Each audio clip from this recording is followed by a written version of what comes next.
LONZO versus Rondo. Really interesting matchup last week, the other night. Rajon Rondo versus Lonzo Ball, starting point guards. Pelicans versus Lakers. Some of you have seen the lowlights where Lonzo had a historically bad game, shooting 1 for 12 from three, including 3 clutch misses at the very end of the game in a close loss, 125 to 128, jacking up shots early in the shot clock and missing. Welcome in, fam. Much love, Trav here, Energy Efficient B-Ball.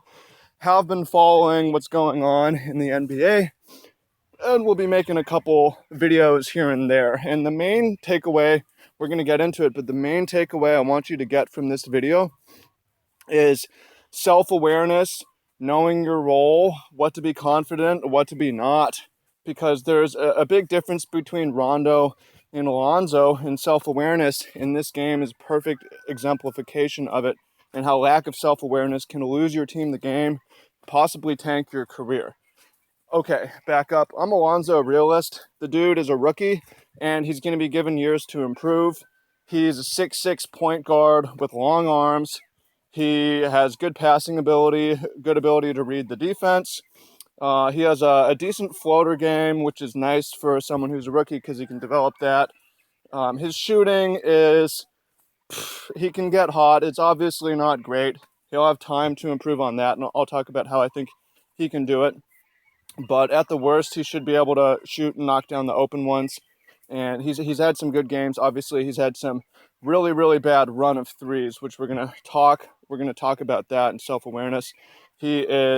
Since he's 6'6", he can switch off and guard shooting guards relatively well, and even some bigs. He's a decent defender by the numbers. Obviously, there's low light clips of him getting beat, but he's decent there, and he's promising young rookie. I could see him not necessarily being the star of, but on a championship winning team as a important role player in his career. We'll see if that happens. Could also see him being an all-star at certain points, but it depends on his awareness and his ability to improve. So this is the big thing that I want to look at. If you look at the box score, Lonzo, 44 points, shooting 2 of 15, 1 of 12 from 3, 12 rebounds, 9 assists, for 6 points. Close to a triple-double, really. And he's close to triple-doubles on a lot of nights, which is nice for a rookie. So it's very similar to Rajon Rondo. Rondo is about 6 foot, but he's got the 6'8" wingspan, the giant hands, so he can switch off and guard. An interesting thing about Rondo, a young champion as well. It's not as well, but Rondo, a young champion with the Celtics, with Ray Allen, Kevin Garnett, Paul Pierce. That was a stacked team. Rondo has, here you can see, here is 11 for 18, 1 of 3 from 3, 10 assists, 2 rebounds, and he was getting to the hole a lot, really making Lonzo kind of look foolish. Questions whether Lonzo is a good defender or not. He has some strengths, he has some weaknesses. You can't just say he's good, he's bad. He can switch off, he can rebound pretty well. He's got long arms, can read, and gets a good amount of steals. So he can get beaten badly as well. Here's the thing about Rondo, though, that's similar to Lonzo. Rondo's never been a good shooter. He's been below average for the NBA, well below average for point guard. I love Rondo more than anyone. He's my favorite NBA player, but he's not the best shooter. Good enough that end of the shot clock, throw it up there. Good enough that you're open, take the shot, and he has some hot games here and there, and he's improved. The thing about Rondo, though, look at the difference. Rondo made 1 3. Lonzo made 1 3.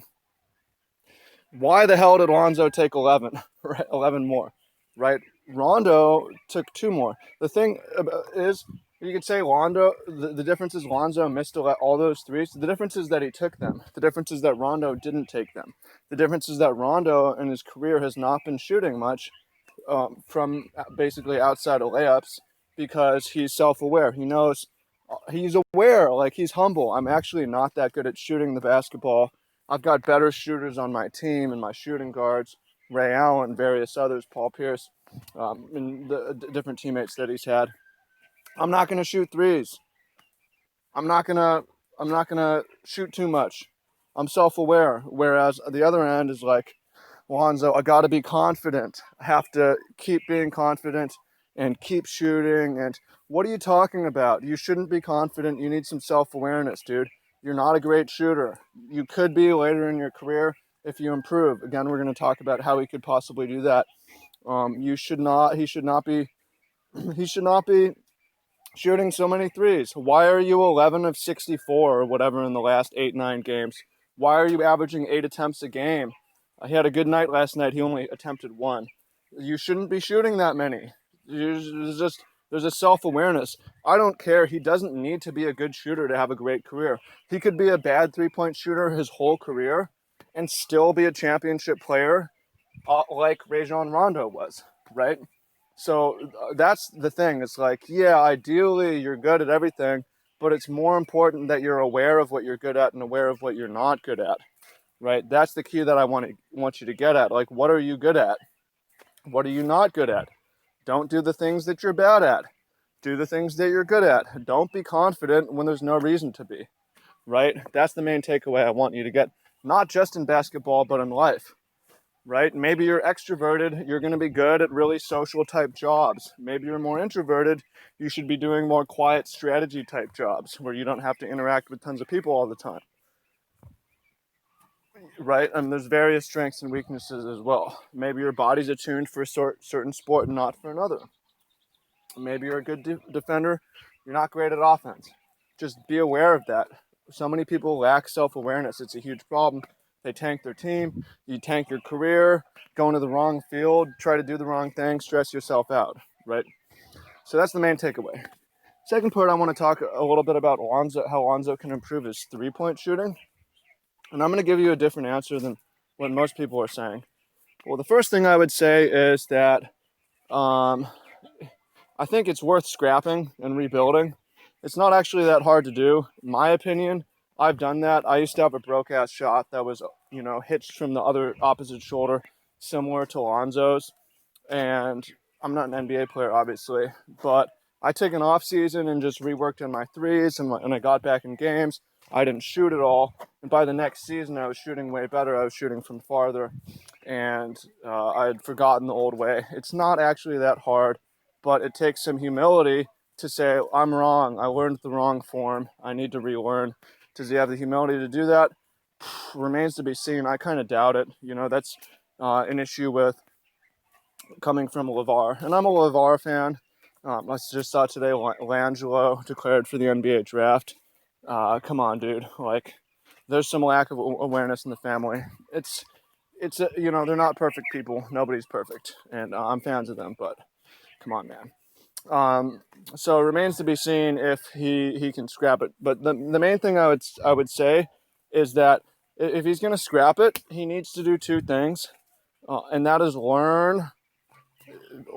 take a course on physics, and take a course on body mechanics. If you don't have a good understanding of ballistics, then it's going to be hard to, and how the body works in relation to that, it's going to be hard to make an optimal shot. It's not about changing the release point or the arm, or that's fundamentally changing your understanding of how a basketball moves through space and how a body affects that, right? Like, that's the main issue with most poor shooters. They just don't understand the math and physics and trajectory of how a ball flies, how rotation affects it, how the fingers, the body, and the force application affects all that. It's not that hard to learn either. I've got an ebook on it, Energy Efficient Shooting Secrets, how to shoot the three ball using physically sound methods, talking about arc and all the spin and all sorts of stuff, going in depth, tons of pictures. There's a link to that. It's like $15. I'll throw a link to that into the description. That's something that would help Lonzo, because again, like, it comes down to understanding of and humility. Like, I don't really know how physics works. What's going on here, right? That sort of a thing. And I think that's necessary, because when you're hitching over the opposite shoulder like that, it really limits your ability to shoot moving to your strong side. Like, if I'm hitching from the left shoulder, it makes it really hard to shoot moving to the right. You see Lonzo's really weak on that. He just shoots going left, similar to Kevin Martin and some other guys. Whereas Steph Curry is shooting from his right hip. He's good moving to the right or to the left. And it depends on how you rotate. There's a lot of issues, but again, it fundamentally comes down to understanding. So, what do y'all think about that? Again, check out the ebook. I think you'll like that. It'll help you shoot better. What do you think about LONZO? I think that self-awareness may be forced upon him just from one game where he only shot 1 3, where he's going to have to ratchet it way back. It doesn't matter if you can't shoot, dude. Just stop shooting so many, right? Shoot the wide open ones. That's fine. Don't shoot up quick shots early in the shot clock just to try to get out of your slump. It's just be a team player. Forget, that's who cares? You don't need to be a good shooter to be a great player. So, like Rajon Rondo, self-awareness. And it could just be also your body's wonky, which makes it harder. It's theorized like Rondo's hands are so big, his arms are so long, it makes it really awkward to shoot. He's a lot taller, but he's got similar kind of gangly build. That could be a factor. He may never be a great shooter. He doesn't have to be, though. It just doesn't have to be. So let me know what you think. And again, check out the link down below. The energy efficient shooting secrets, how to bomb deep threes with the physics of it. It will definitely help you understand actually how to shoot and really help you. So check it out. Peace out. Much love. Talk to you soon.